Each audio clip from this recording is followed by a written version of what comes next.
Hello भाई, तो फिर से एक नई क्लास में आप लोगों का बहुत बहुत स्वागत है। तो देखते हैं फिजिक्स का क्लास में। देखिए, सबसे पहले समझेंगे इस क्लास में कि गोलीय दर्पण का मुख्य फोकस क्या होता है, उत्तल दर्पण का मुख्य फोकस क्या होता है, अवतल दर्पण का मुख्य फोकस क्या होता है।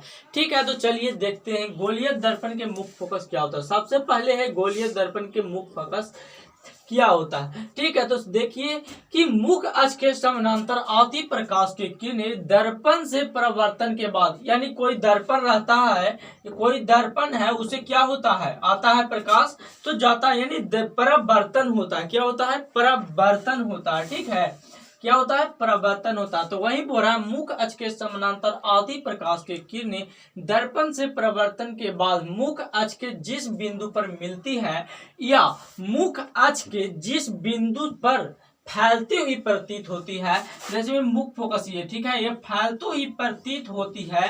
क्या फैलती हुई प्रतीत होती है, उसे क्या कहते हैं? मुख्य अक्ष के उस बिंदु को गोलीय दर्पण के मुख्य फोकस कहते हैं। चाहिएगा तो आप लिख सकते हैं। फिर से एक बार बोलते हैं तो गोलीय दर्पण के मुख्य फोकस क्या है, गोलीय दर्पण का मुख्य फोकस क्या है। ये क्वेश्चन है जो 2 नंबर में पूछा जाता है। कितने नंबर में? 2 नंबर में पूछा जाता है। ठीक है, तो आप लिख सकते हैं गोलीय दर्पण के मुख्य फोकस क्या है।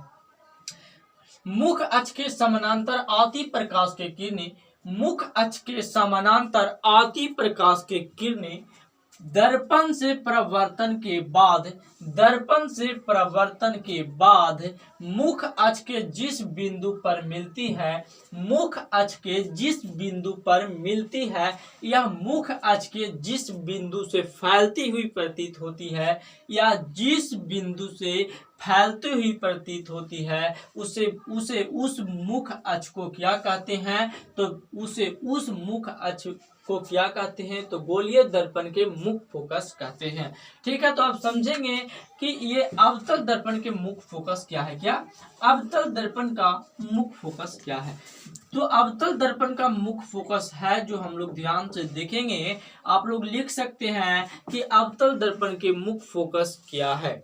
ठीक है, मुख्य अक्ष के समानांतर आती प्रकाश की किरणें दर्पण से परावर्तन होकर, क्या दर्पण से परावर्तन होकर, यानी मुख्य अक्ष के समानांतर आती प्रकाश के किरणें दर्पण से परावर्तन के बाद मुख्य अक्ष के जिस बिंदु पर मिलती है, मुख्य अक्ष के जिस बिंदु पर मिलती है, मुख्य अक्ष के उस बिंदु को अवतल दर्पण के मुख्य फोकस कहते हैं। जैसे में ये फिगर द्वारा हम लोग समझेंगे। ठीक है, तो जब देखिए कि इसमें है जो ये क्या एक दर्पण मैं पार चुका हूँ, क्या है? दर्पण पार चुका हूँ। ये अवतल दर्पण का चिन्ह है और ये चित्र है अवतल दर्पण का, और ये एक दर्पण पार चुके हैं। और यहाँ पे ध्रुव आप जानते हैं, क्योंकि नहीं अगर जानते हैं तो पिछला वीडियो जरूर देखिएगा। इसको पी को क्या से ध्रुव से क्या करते हैं? सूचित किया जाता है। क्या चीज किया जाता है? तो सूचित किया जाता है ध्रुव को क्या चीज से? तो पी से सूचित किया जाता है। तो देखिए पी, ध्रुव को पी से हम दर्शा दिए हैं। तो देखिए अगर प्रकाश की किरण जाता है दर्पण पर टकराकर, क्या होता है?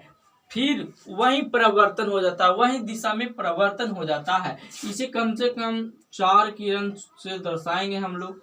तो ये गया, दर्पण पर टकराया और फिर क्या हो गया? परिवर्तन हो गया। ये देखिए किरण गया, दर्पण पे टकराया, फिर क्या हो गया? परिवर्तन हो गया। ये किरण फिर गया और ये टकराया दर्पण पे, फिर परिवर्तन हो गया। ठीक है, तो कौन बिंदु पर मिल रहा है? यहाँ पे इस बिंदु पे मिल रहा है ना, इस बिंदु पे क्या हो रहा है? मिल रहा है ना।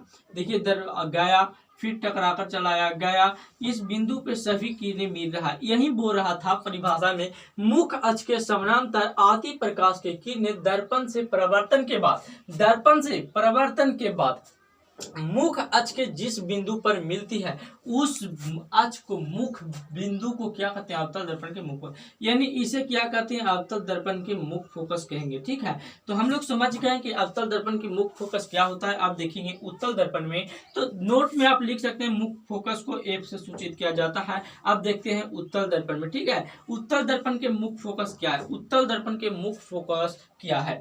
तो अब साथ साथ लिखते भी चलिएगा, क्योंकि मुख्य फोकस के समानांतर आती प्रकाश की किरणें दर्पण से परिवर्तन के बाद, दर्पण से परिवर्तन के बाद मुख्य अक्ष के जिस बिंदु से आती हुई प्रतीत होती है, उस मुख्य अक्ष के उस बिंदु को क्या कहते हैं, उत्तल दर्पण के मुख्य फोकस कहते हैं। तो इसमें देखिएगा कि ये गया, ठीक है, क्या गया, किरण गया, टकराया, फिर क्या हो जाएगा, परावर्तन हो जाएगा। क्या हो जाएगा, परावर्तन हो जाएगा, गया फिर क्या हो गया, परावर्तन हो गया ना। इसी तरह फिर किरण गया, टकराया दर्पण से, फिर परावर्तन हो गया, यानी दर्पण को पार नहीं हो रहा ना। देखिए फिर गया, फिर किरण, परावर्तन हो गया, ठीक है। इसी तरह 4 किरण इसमें भी दर्शा देंगे, ठीक है। परावर्तन के बाद फिर देखिए परावर्तन हो गया, गया किरण, फिर परावर्तन हो गया, आप देख सकते हैं। तो यहाँ पे जो ये किरण है जो कभी क्या एक दूसरे को काट सकती है, कोई भी किरण, 4 में से कोई भी किरण आपको ऐसा पता लग रहा है कि आपने एक दूसरे से कट सकता है, नहीं ना, नहीं कटेगा। तो इसको देखिए पीछे लेकर चलते हैं, ठीक है। ये देखिए यहाँ पे लाएं, ये देखिए पीछे की ओर यानी कट जाएगा, पीछे की ओर इस पर कट जाएगा, ये प्रतिबिंब बन रहा है, ठीक है। क्या बन रहा है, प्रतिबिंब बन रहा है, इस पे कट जाएगा, इस बिंदु पे क्या होगा, तो कट जाएगा। तो उत्तल दर्पण के मुख्य फोकस भी समझ गए।